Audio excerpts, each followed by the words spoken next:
Let's cover Fox News with Kevin O'Leary as they run down some updates with Trump, particularly pertaining to big tech, as I want to highlight the differences in the ways things are covered when it comes to Democrats versus Republicans, Biden versus Trump, and how this helps the right in their quest to push all of these false narratives through the misinformation machine. Amazon founder Jeff Bezos is the latest billionaire CEO to meet with the president-elect at Mar-a-Lago.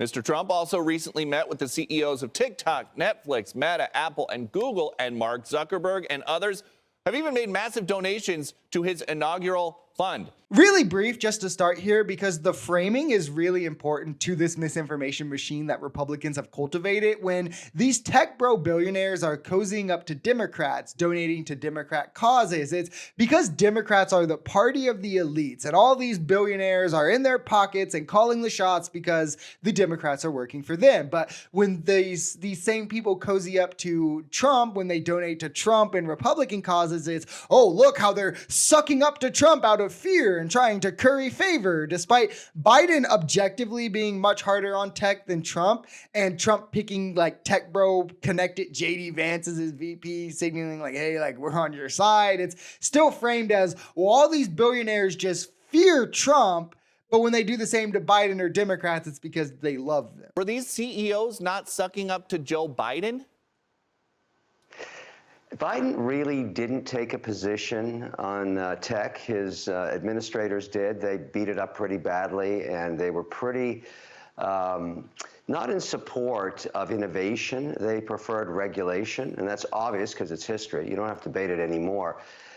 That was Khan and the rest of them. But with Trump, it seems more that the idea, and this really stems from something Doug Burgum said recently, the czar of energy, but it extends to every sector. He said he would rather innovate than regulate. And that gives the new tonality to the Trump administration. I think it's a good thing.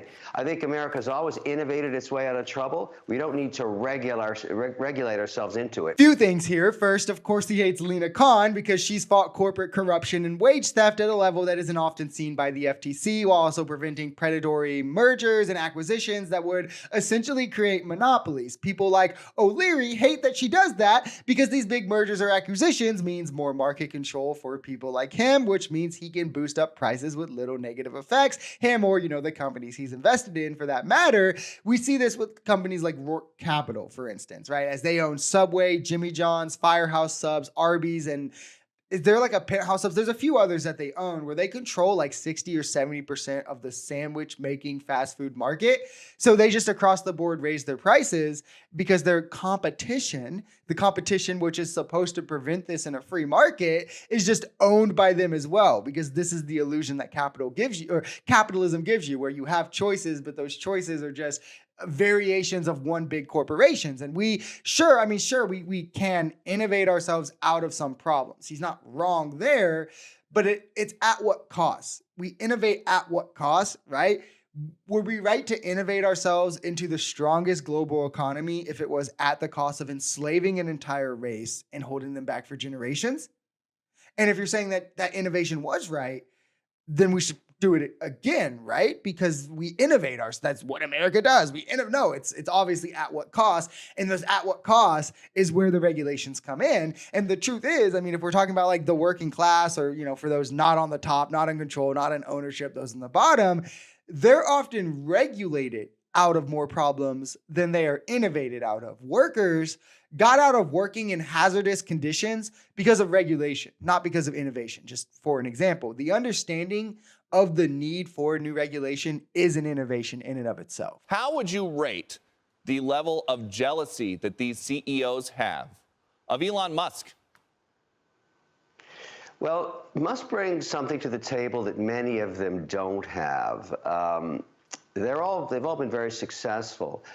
But Elon Musk is an extraordinary individual when it comes to executional skills. So when you hear him say he's going to implement cost savings in government, it's hard to find a place where he hasn't chosen a mandate and been successful at it. So I'm very interested in hearing what his recommendations would be about cutting costs. There's a lot of fat in government. Everybody knows that. In terms of Elon picking a mandate and always being successful, this is kind of overstated. I mean, he's also like invested in businesses that's failed, but it's often like Tesla that people try to boast with this in the EV market, where he really took over the EV market more by virtue of jumping on it first, which I don't want to get misconstrued here. He definitely deserves credit for jumping on it first. I mean, someone absolutely needed to. He was and should have been applauded for doing that. But as the market grows, Tesla continuously just plummets in total sales and market share.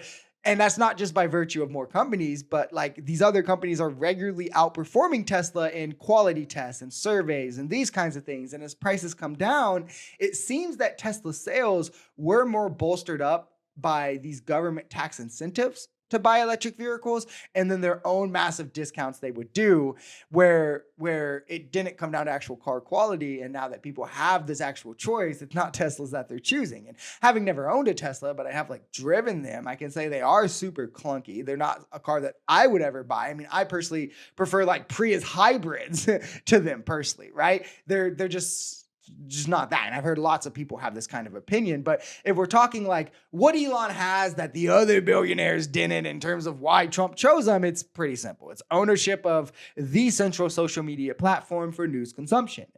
And what other billionaire owns that, right? I mean, where Trump could just recruit Elon, and then Elon will make that worth it by sharing AI altered videos of Kamala Harris, did that multiple times, straight up sharing debunked propaganda, getting community noted, like in his own post because he's sharing propaganda, amplifying right-wing voices, suppressing those on the left. We've seen now from like the coding and Twitter that like right-wing voices were getting amplified. It's pretty simple and clear why he was chosen. And it's funny now because like people are trying to take this choice and be like, oh, well, see, Elon was a former Democrat, which makes absolutely no choice, like no sense. I mean, like he was self-claimed a libertarian, first off.